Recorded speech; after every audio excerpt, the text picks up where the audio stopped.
go and look, every site, most of the Bogus Hangout. Now everybody introduce themselves. Doc? Hello, everybody. Doc Sheldon here of Intrinsic Value SEO and Search News Central. Steve Gritzer, Steam Driven Media. A gentleman farmer. Sometimes a gentleman. Terry? Well, Terry Van Horn. I surf the internet. Let us know when you find it, Terry. I surf the Pacific. It's nearby. I'm Bill Slosky, author at SEO by the Sea and director of SEO research at GoFish Digital. And I've got a sign up here. It says this Hangout on Air is live. Hangouts on Air will come to an end later this year. For quick streaming, try YouTube/webcam. So they're telling us, I guess they're telling us that we can use streaming from YouTube after webcam. Hangouts on Air are gone. The name is gone, but the service is still there, I believe. Yeah. Well, it's not like Hangouts haven't gone through 17 changes per week for the last year, so I doubt that it's going to be terribly recognizable when we make that transition.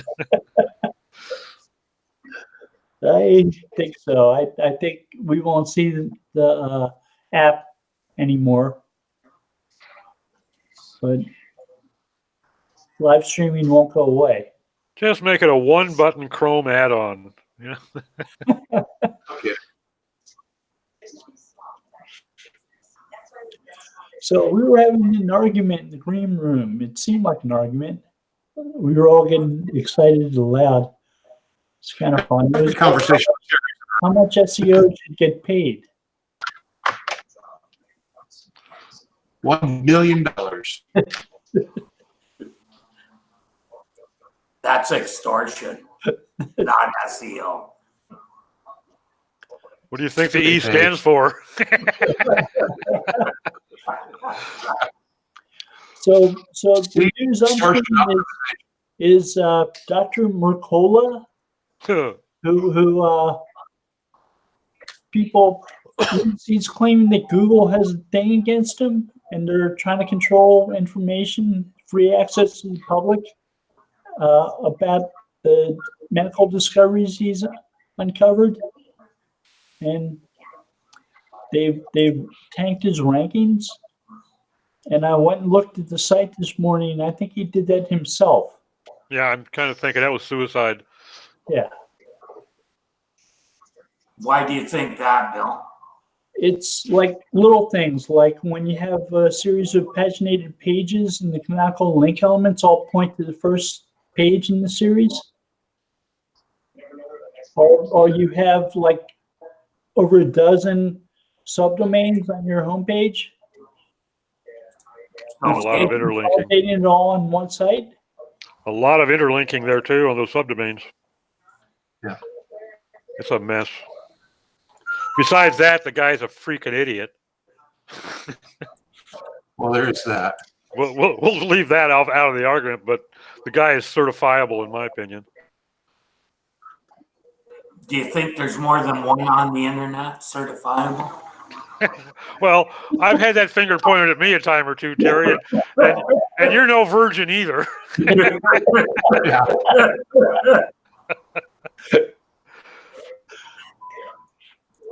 Yeah, I never claimed not to be. I just leave it out there. Yeah, the guy is not exactly what you'd call a science-minded individual. But that goes back to what I was saying. Most of the people who make decisions on SEO who are not really have the knowledge to even make that determination. So one of the great things about being an administrator at a forum was you get to listen to lots of questions over and over and over from people. So every time Google would come out with something new that would cause some sites to lose rankings, people would come to the forum and ask if their site was impacted by that update because they had lost rankings. And you'd ask them, well, have you looked around to see if anything else might have been the problem? Like your server might have been down, or your competitors might have hired SEOs who do a better job than you do? And they say no. I said, well, check those things. Yeah, is it plugged in? Or here's But that one idea. Wait a few days, see what happens. Oh my God. I see people who their rankings drop and immediately it's panic mode and they're undoing all the good stuff they did, thinking that it was wrong. Well, yeah, and as an engineer, I can't tell you how many times over the years I've seen somebody they spot a problem, so they real quick go and change the 6 things that they know that could potentially be the cause of that problem, and then whether it gets worse or better, they have no clue which one of those 6. Basic rule of troubleshooting: do one thing at a damn time and give it time to settle out to see. And people do this all the time. I get calls from a prospect. I think I need a site audit. Why? Well, I dropped from page 1 to page 17. Well, what had you done recently? Well, until after I saw that, I hadn't done anything. But since then, I've done this and this and this and this. And now I'm up on page 12. Okay, which one of those 7 things do you think is responsible? Well, fuck, I don't know. So Google came out with the patent that plays on that. Yeah. They called it transition rank. And if people did somewhat suspicious type things to their site, Google wouldn't actually raise the pages if the changes called for raising the pages or lowering them. Sometimes Google would do completely random things to the rankings, like boost them for a week and then lower them for a week. And the idea was to get the people to react, to start spamming the heck out of the site. If it's a major update, I've seen it take even longer than a week to really. Yeah, a couple weeks sometimes, yeah. I have no doubt that they used that when people started doing that whole page thing. Yeah. It's like, hey, look, here's a bunch of no follow links on internal links. Let's go ahead and just tag that as an SEO and apply the appropriate -6 to their ranking. They were trying to instigate SEOs into going overboard. And it probably worked more times than not, Bill. But the thing is, right, Google, I think, does that because they don't want people doing that stuff. They want people to write it and, make it better. I don't know. I just found most of the time what they did didn't really improve the value of the page. If it did, it would have went up, not down, and be subject to transition, right? Yeah. Well, too, I think that a big thorn in their side for Google when they see marketers making changes like that because of a recent blog post or a recent update statement is not so much that it makes it more difficult for them to provide good results today, as they're so focused on machine learning that it probably makes those algorithms take several steps back by muddying the water. And I imagine that's one aspect. Their thought process is, whatever you're going to do, stop changing it so we can focus. And I think that's probably a part of their motivation in being, a part of it, in being so tight-lipped about what they're doing or when they're going to do it, because every time that they say, we're going to be looking at this, or this update focuses mostly on that, half the world goes upside down trying to compensate or optimize for it. A couple of years ago, Google was publishing in the Google blog how many updates they were going to implement that month. And Mhm. they did it like 3 months in a row. Not anymore. More. Yeah. That caused so much speculation, and people started reacting to it and saying, this is something Google's probably doing. So this is the response. It's like people saying that they can optimize pages for rank brain. Mhm. It's like if you're selling training courses and you're a copywriter and you think you can show them copywriting tricks and that'll convince them that will help them optimize for rank brain, maybe you can make some money off of it. But it's not going to help them rank for rank brain. But that's what's wrong with our industry.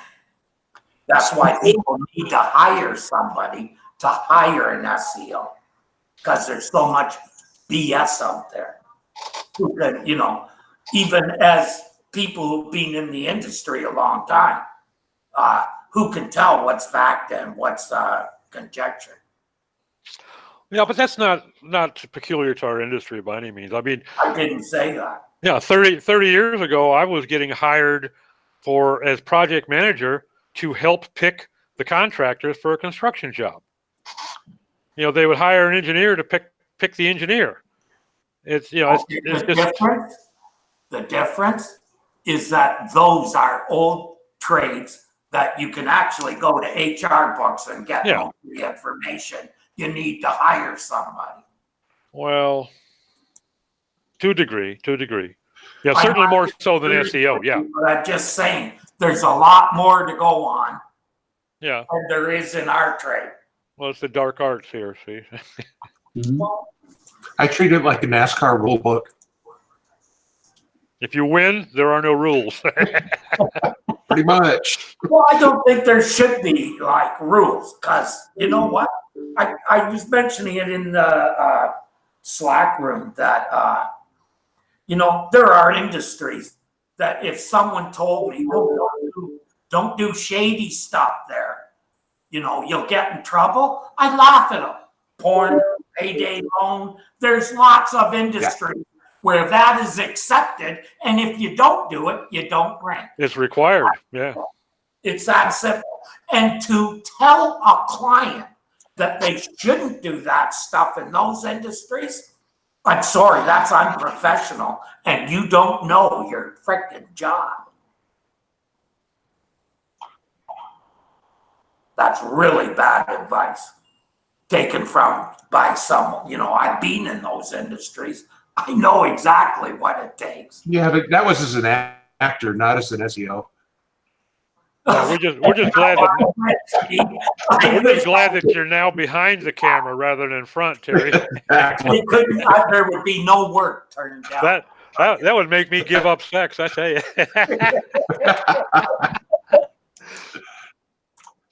Who am I kidding? I gave up sex anyway. You didn't give it up. Somebody else did.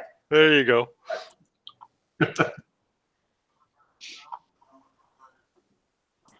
I'll go along with you that it's certainly different because there's not so much of an air of mystery around engineering and contracting and stuff like that. Right, but that's my point. There's information in that. In the people who do the hiring, they have something to go on. Like a few years back, I was working with the Department of Labor in the U.S. trying to get a designation for content, some kind. It was a part of SEO, but not the whole deal. It was like just content, basically content marketing strategist was the job that they were trying to put details to. SEO Pros and Simple both were involved with that. They weren't willing to take on the other stuff.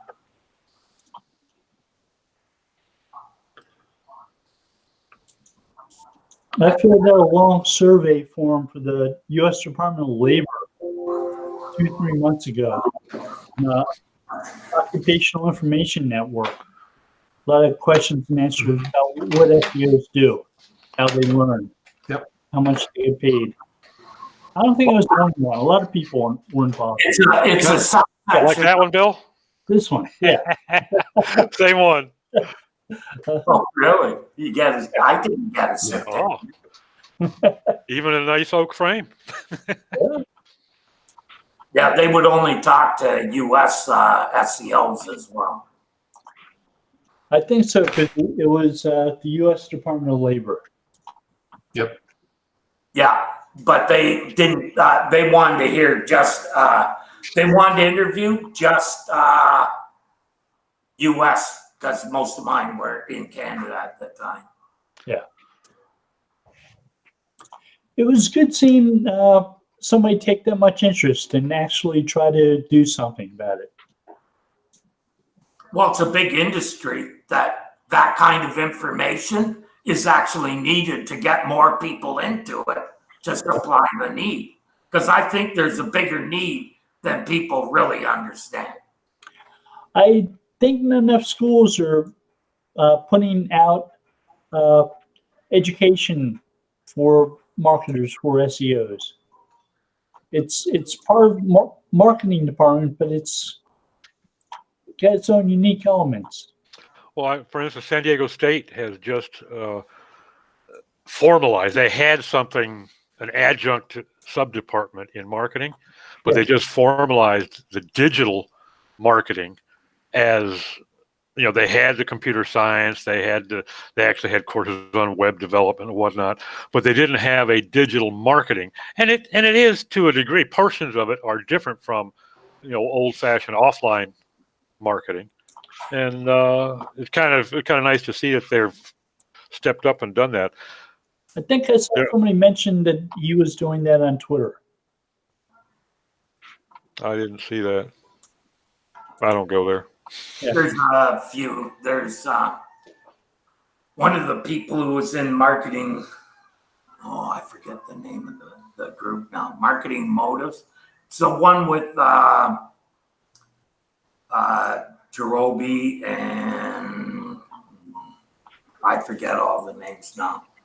I've heard really good things about them. There's some good discussions in there. I'm kind of, well, every course I've looked at was kind of not up to standards, let's say, for what I would kind of expect. As far We as need an SEO certification system. Somebody should step up and do that. Stir that pot. I'd rather stick my in a meat grinder. I'd pay to see that. Now we're back to doing porn again. I know what I'm good at.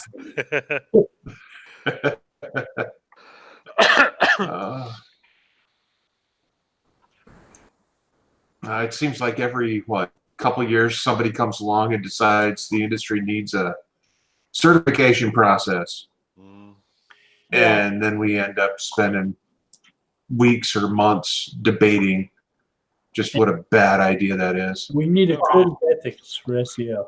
I'm through debating that. I believe there are things that can be certified, and there's stuff that's you can't touch it. Links, nobody can certify anything to do with link building because nobody knows what the real rules are.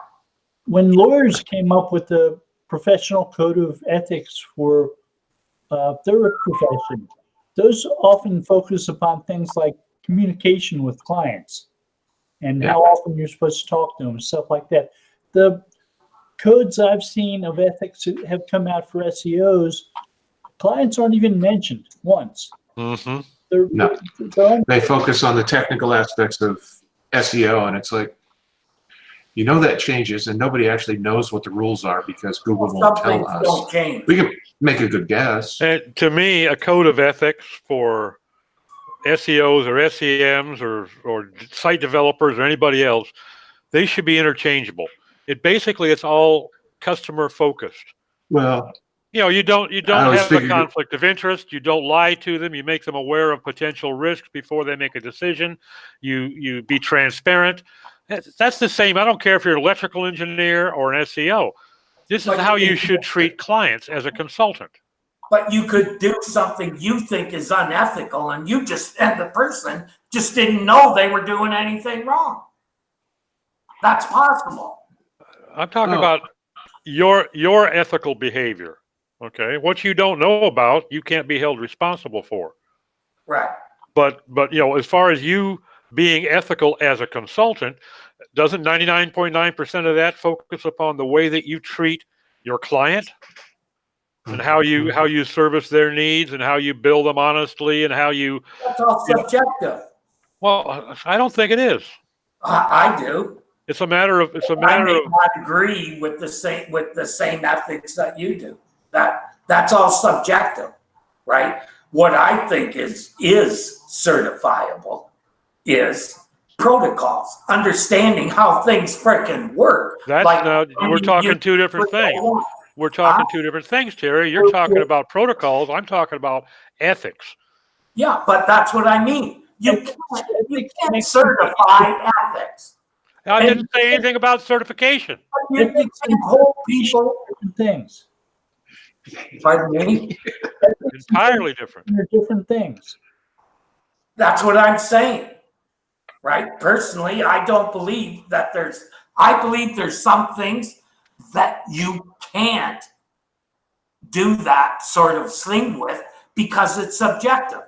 How things are done with protocols and how if you make a number of promises to a client, you break them all, you're violating ethics. That's unethical. Yeah.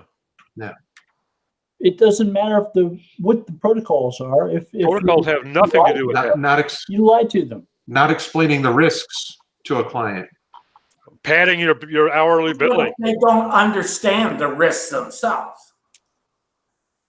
Well, then you're not You're not unethical. That's kind of your job. If they understand the rules themselves, then they're not unethical.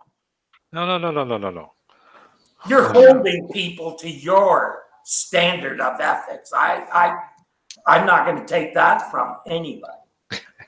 You're conflating ethics and protocols, procedures. No, what I said, and listen carefully, I said you can certify protocols because there's no black and white. There is black and white. With the other things, it's subjective.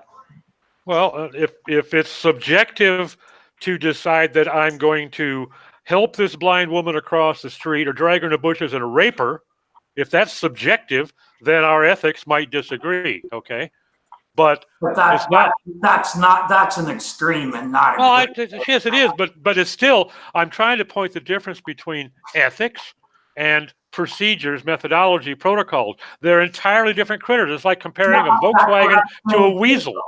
That's what I was saying. One is certifiable and one isn't for that reason. You keep bringing certification into this. Why the fuck is certifying ethics? Terry, I've known you for so many. I know that you got a heart as big as all outdoors when it comes to being honest and direct and setting expectations and living up to them. I know you. Okay. Right. So why does your ethic and my ethic of being the same way disagree? How is that subjective? Here's why. Because some people would say in the point of ethics, right, that when I say it would be unethical for an SEO to tell somebody in the porn industry that they can rank without doing bad stuff. Okay. That's in the same vein. I don't argue that point. That would be unethical because to me you would be giving the client an uninformed opinion that would mislead them. But to me, the protocol or the question of whether they can rank that particular type of site in that niche by that method is not part of the issue. The issue is just whether you are being honest with the customer and giving them an informed opinion so they can make an informed decision. That's where the ethics stop and you step into protocol. I agree. But to me, that's we or- seem to be. We like I heard somebody say the other day on Facebook. You seem to be vehemently agreeing. well, I do agree that you have to be ethical. It'd be stupid to think otherwise. But my point is, right, for something to be usable by the public in making informed decisions, right, seeing that someone passed or is certified that they know what the heck they're doing in regards to things that can be marked, that can be an examination given for. I think that's a good start because there's a lot of people who would be out of this business if people started relying on that kind of thing. Well, but the problem there is, now there I think subjective plays a big part because I could be a great PPC tech, although we both know I'm not, with Google Ads, and be absolutely sucky at Facebook ads. Okay, so and that's just PPC on two different platforms. When you start talking about the difference between technical SEO and content strategy, these things may all play into optimization of the site, but who the hell can know them all? That's right. And how do you certify what is good content strategy or like I said, anything to do with link building is almost like not certifiable. Yeah, well, because it's too subjective. I think anything to do with the vast majority of the aspects that we deal with is almost uncertifiable. There's too many in this. None really comes to mind off the top of my head. When Possibly to use a 301, a 410. Well, yeah. To do 404s. They don't know these things. And why? Because they never had to learn them in order to do the trade. Guys like Edward Lewis could probably get a certification if such one existed on HTML compliance, okay? Because he knows that shit inside out and he lives and breathes it. So I guess that's something that could be certifiable. Yeah, code structure and markup and schema, even that sort of thing could be. 301. Like, how many times do you see in a forum someone say, "How do I do a 301?" Oh shit! Well, I see people say all the time, "How do I do a link?" An SEO, right? To me, it's about setting a bar for the minimum, right? You can't do the maximum because there's parts of it that can't be tested. But there are a lot of parts of what we do that is testable. I would be very concerned about seeing any sort of a certification standard established for the minimum level because just like scope creep, as soon as a certification exists, people are going to start trying to make it mean more, okay? Yep. I would rather see things stay the way they are than to see what may end up being a false certification that ends up being milked. You think things are bad now. Back when I was doing network support and people would come in and go, well, we hired a CNA tech for doing Novell work that we paid $12,000 and the network's more screwed up now than when I started and he had the certificate. I walk in without the certificate and clean up his shit in a couple hours. Yeah. And it's like, now what value does the certificate have? It has none. The only value these certificates have is for marketing. Plain and simple. Because then you can say, I'm certified. Whether it means anything or not. I mean, look at every single mechanic in the world has this ASE certified logo on their building. The values body. It markets them. Yeah. It's like Microsoft. And the certification body is only interested in getting more people certified because that's how they make their money. Right. Yeah, and then you have a new guy that just wanted to talk about starting a certification. He wanted to start a program to go out and tell business owners if you don't hire a certified person that they're no good.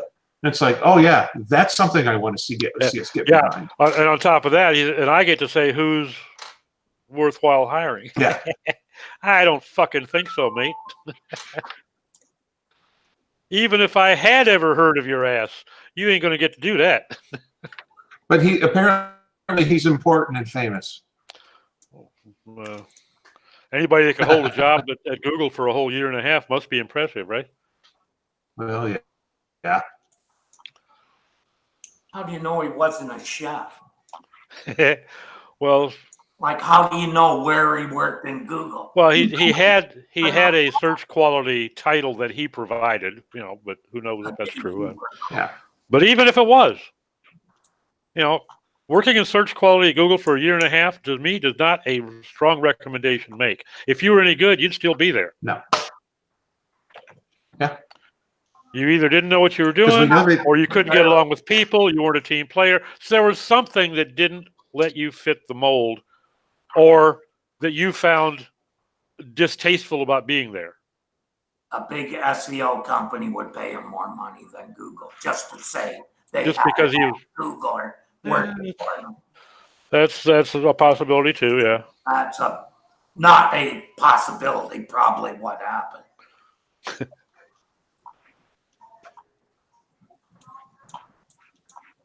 Suffice it to say, I was less than impressed. Well, and like I told him, he came out way too early. And too strong. I mean, his website was way too early, way too strong. So he's like, the website's horrible. It's a single page, and it was just a mess of just another WordPress site. install. Hi, this is a page. This is a comment. Which shows the person. And then he talked about he had all these really industry leaders and hotshots that were going to help, but he wouldn't name any of them because it was too early to name people. And it's like, well, that's another red flag. You shouldn't be doing any of this until you're ready to actually start naming people.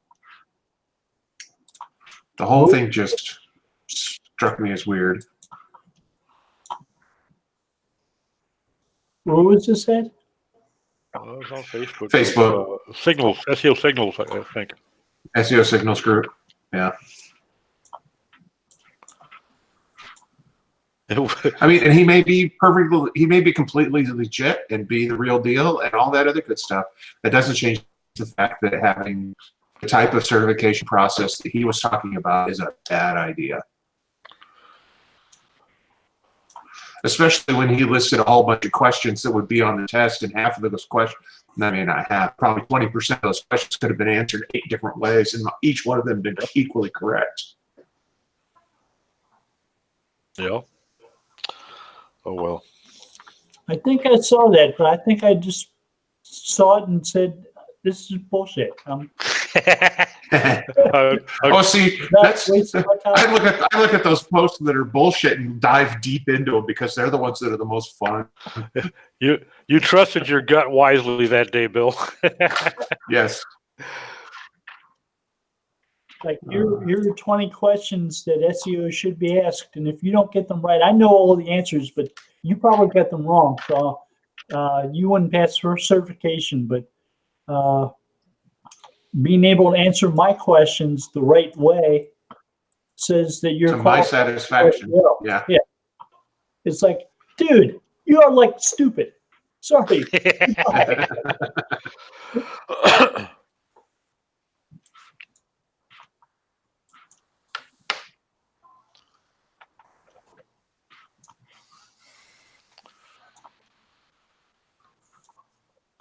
I told you, Doc, about a guy who told me that putting blank alt text on a decorative image on a web page was the wrong way to do it.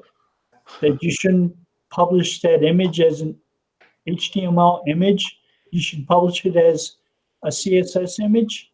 So it wouldn't have alt text, so you couldn't put the wrong alt text in it. Yeah. There's nothing that a visually impaired individual likes more than hearing his screen reader say bullet point, bullet point, bullet point, green arrow, blue arrow. that makes their day much more productive. Well, I just really couldn't see telling the client that I have to take half his images and change them from images to CSS, and it's going to be lots of money, and it's going to provide them absolutely no benefit.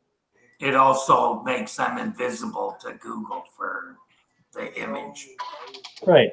search. Well, things like blue arrows, meaningless images that really don't add anything, decoration type things. Okay, I got a stupid question, Bill. Yeah.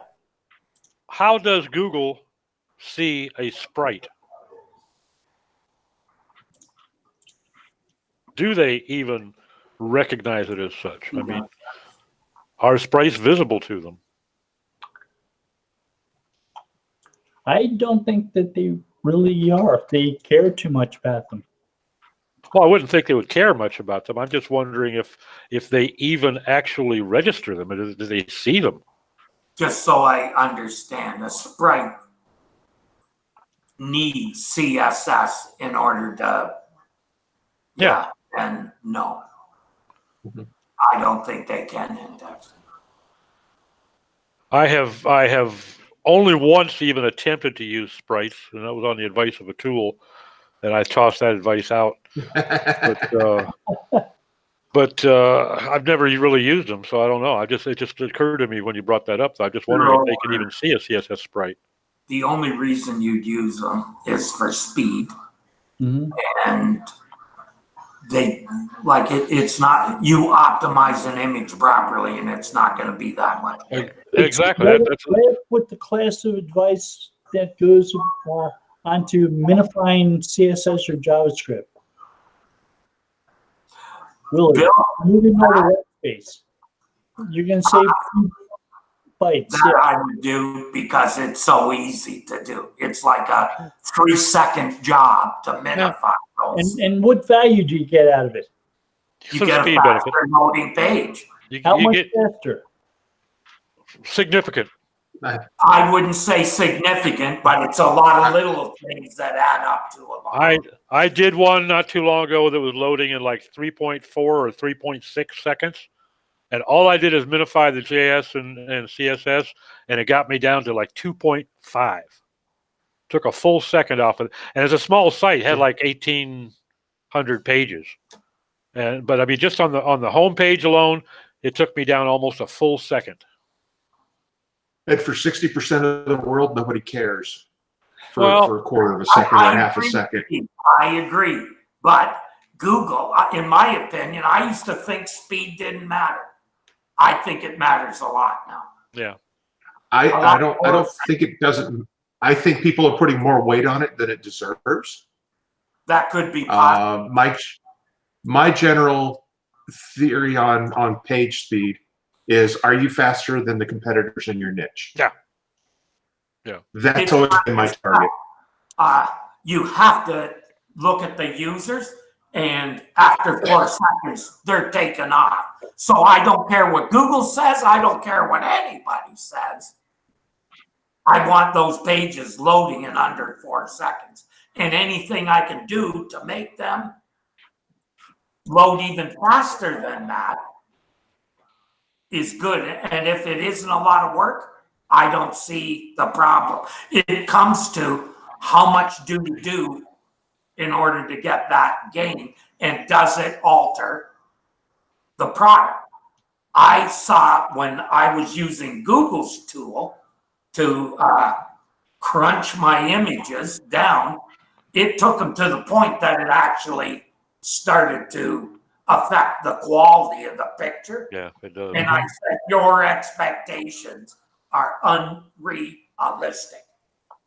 If your images are turning out pixelated and it's bad user experience, it's a problem. Makes the picture all fuzzy. Yeah. So it's a fine line. I didn't like when they first said, "Oh, this is a ranking factor."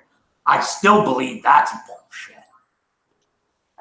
Well, I don't think it's bullshit, but I think it's like Steve said. I think it's been given a lot more importance than it probably warrants. Okay, it comes down to And I think ranking factor. And I think the reason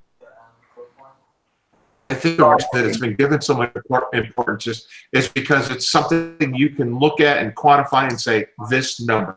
Right. And everybody goes, oh, well, here's something I can do where I can say, yeah, I did this number. Pay me. But if you're over 4 seconds, Steve, you're probably, you got more than Terry, Google for. Terry, Yeah. every single website on the internet for me is over 4 seconds. Every last one of them. Even Google's homepage some days is 5 or 6 seconds. Yeah. Pages. But that's the nature of what, 30% of the world or 30% of the United States. I agree, Steve. I agree. We just, I find it interesting. So many people have put so much weight on page speed as something that they have to almost, sell their grandmother for. I wouldn't go that far. Well, but there are Facebook groups where, it's a big deal. But imagine, Steve, if I was getting my page to load in 2.5 seconds, and you're trying to load it and it's taking you 7 seconds, how do you think it'd be for you if I was loaded in 4 seconds? Are you going to stick around for that 12, 14 seconds to wait for it? But that's just it. Yes, we do. Well, you have no choice. Because we know all websites. Yeah. Yeah, we know that all websites are slow. Right. Therefore, any difference, a single different. second means nothing. Right. 5 seconds means nothing. Steve, my point is, right, in your case, no matter in your case, your expectations are lower than mine sitting in Toronto, where most pages load really quick.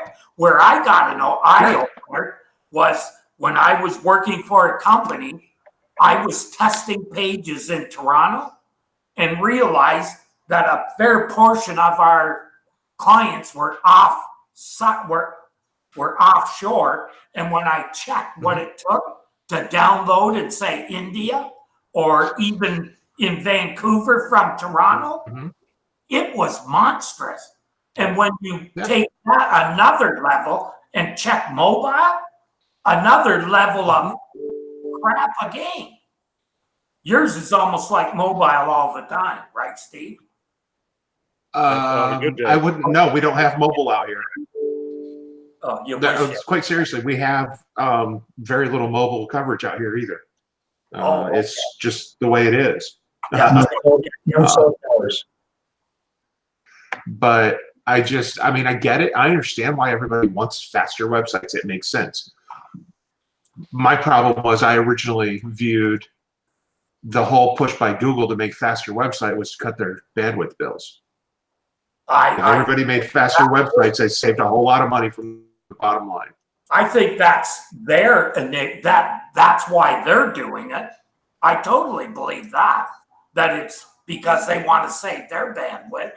And, that's why they'll push everyone towards AMP as well. And why they are. Yeah. And they aren't above lying to do it. Nah. Yeah, I'm a skeptical, aren't I? They'd never do that. And next thing you're trying to convince us the Earth is round. Wait. Wait. Oh.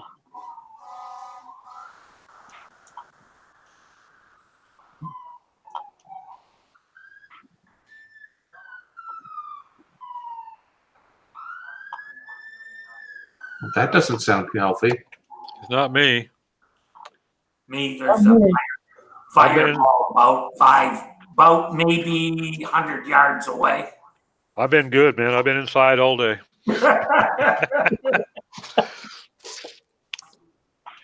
It wasn't me.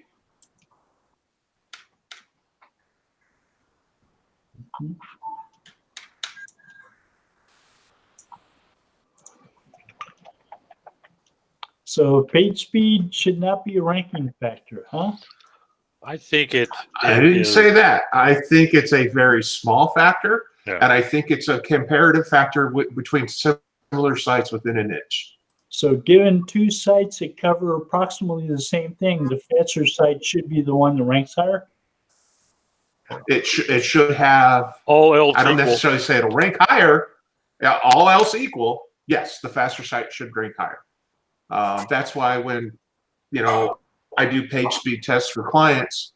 I go ahead and I also speed test, their top 3 or 4 competitors to give a baseline. This is our target. Right. And if we're already 20% faster than them, let's put the money somewhere else instead of wasting it on this. Because we go back to the whole, I'm very ROI focused. Yes, we could do these things, but let's save them till later when they actually mean more. Let's do something else that is probably more important. Steve, I found that slow loading pages do affect conversion. Sure, I agree with that. And they will. But if your website is still faster than everybody else's, isn't that, because if they're going to leave somebody else's site because it's slow and yours is faster than theirs, didn't you just win that fight? Here's the thing. What I found is that if it's too long, they leave regardless. Right. But what's their alternative? Well, they'll just who else are they going to go see? Sites that are going to take the same amount of time to download. I agree. But yeah. Well, I think that you reach a point too where if your site takes 12 seconds to load and my site takes 17 seconds to load, they're not going to notice that 5 seconds. They're going to say we're both abysmal and walk away. Because that's what people are doing. Look, I figured this out because when I did the redevelopment of a site, I moved the JS script for the analytics to just before the final HTML tag, or excuse me, final body tag. In other words, it was the last thing to load on the page, right? Got much significant less traffic.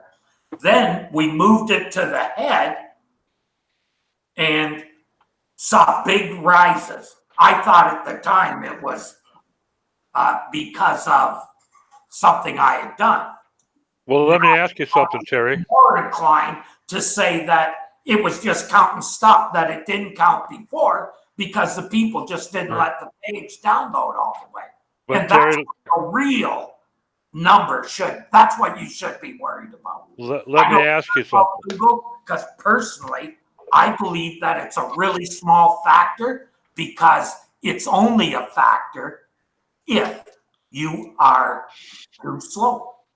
If you're the same as everybody else and you're all slow, I agree with Steve, not going to matter. However, your goal should not be just to be as slow as everyone else. You want to be as fast as possible for the user. And within that 4 seconds that everything I've read said anything over 4 seconds is risky, that you're starting to lose people on that. Terry, let me ask you a question. When you said you tried moving that script down to just below the closed body, and your traffic dropped, according to who? According to Google Analytics? Yeah, because so how do you know if your traffic dropped or if it just stopped? The bot stopped reading that script, stopped going to the bottom of the page to look for it, because they do an awful lot of partial crawls. It had nothing to do with the crawl. It had to do with people closing the window before that tag rendered and counted the page. That's why Google tells you to put it in the head. Yeah. And it's the stupidest place to put a Google Analytics. Well, but how much impact does it really have on it has a lot if your site is slow. And believe me, I would have noticed that I was losing traffic if I hadn't done that. I use the async code, and I've never noticed that it had a radical impact on my page speed. Yeah. No, not the page speed. If people close the browser before that part of the page is rendered, then it does not count in Google Analytics. No, but why would you say it's stupid to put it in the head Because you're getting an inaccurate count. It's counting people that may not have even seen your whole page. And I don't want to know about that. And now it's, about that. but now by moving it down to the bottom of the page, it's not counting people that may have seen almost the entire page. But I So you're losing both ways, read of the real traffic. I like putting mine up top but using async. Here's the thing, it skewed my decision process, because if I saw lower conversions, right, and less traffic, I would have not made the changes that I did. I would have made the site a lot faster before I did.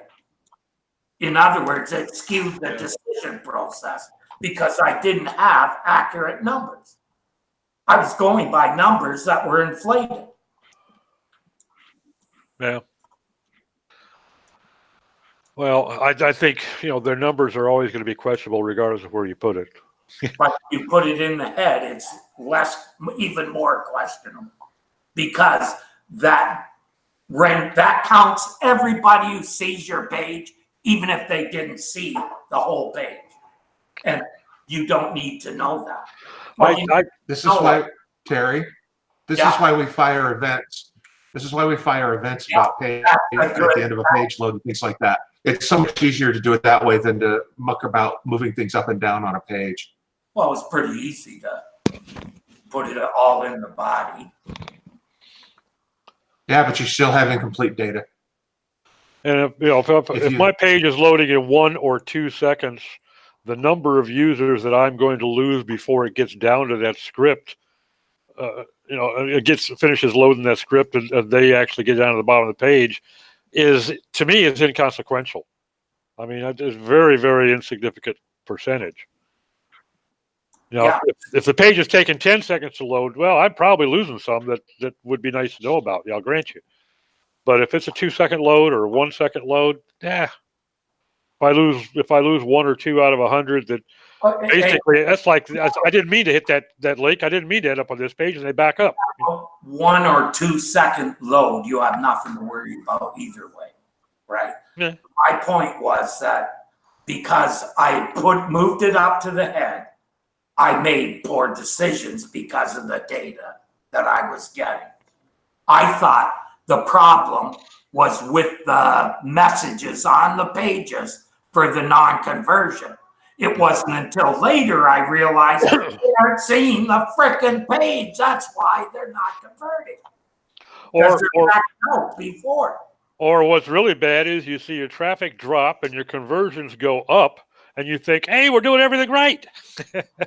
It just all skews the data.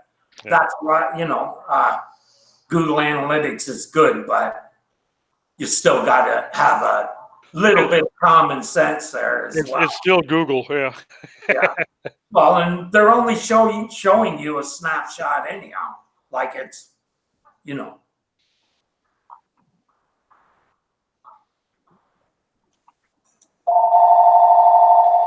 Or did they show you a snapshot on a site that's getting not on just large sites? Who knows?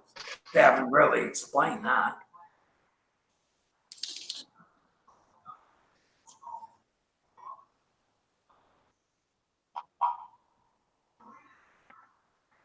I stopped daydreaming about the possibilities of them explaining much to us a long time ago.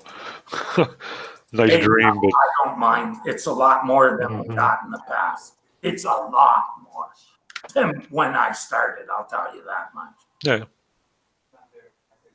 Like the people who complain that they aren't telling you enough, I'd like to smack them in the head. You just like smacking people in the head, though, for fun. I mean, but you know what I mean? I still want my keyword data. Yeah. I still want my keyword data. I would rather have the keyword data that we had back in the day than this not provided crap. Yep. Because Search Console is providing a lot of keyword data. Pardon me? Yeah, but still not as much. Providing a lot of keyword data. you can sort you can look at impressions and clicks by page, and that allows you to identify what queries are used to find those pages. Yeah, you can drill down on more than was possible a year or two ago. Yeah. But it's, yeah, I kind of It's wish still that not like the old days where it Nope. said this came from these keywords. That tells you something. Yeah. Not provided, you know. And when you look at the funnels, they half the time don't tell you what page they actually entered on.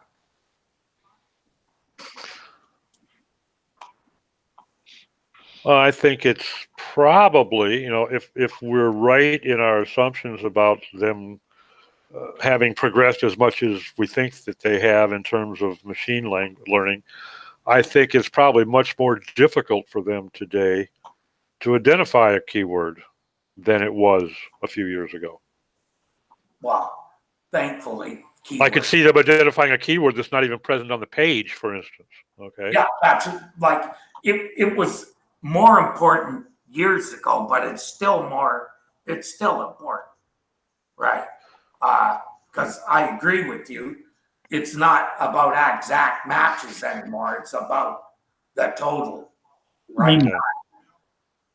So there it was really important, but it's still important to know exactly what searchers are inputting.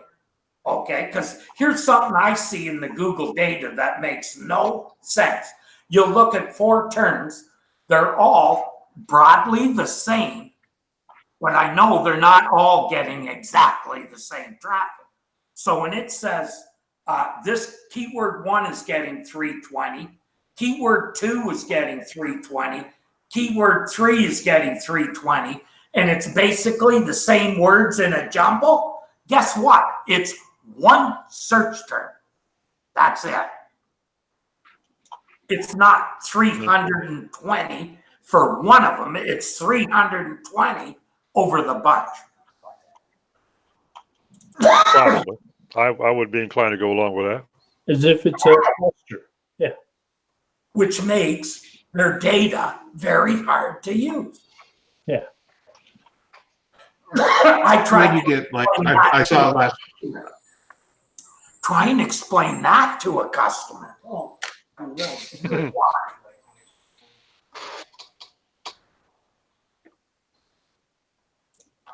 you know, you can show them, well, what's the chances of all 3 of those terms almost exactly similar having the exact same amount of searches? How is that?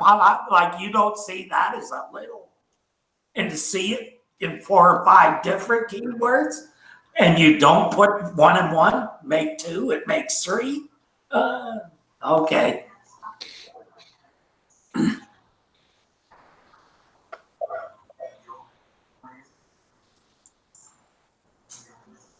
That was a quick hour. Yeah, nothing like arguing with Steve. I didn't say nothing. I didn't say nothing. You argued with yourself just fine. I miss it though. That is our hour, isn't it? Yep. Well, thank you all. Thank you, everyone. Take care now.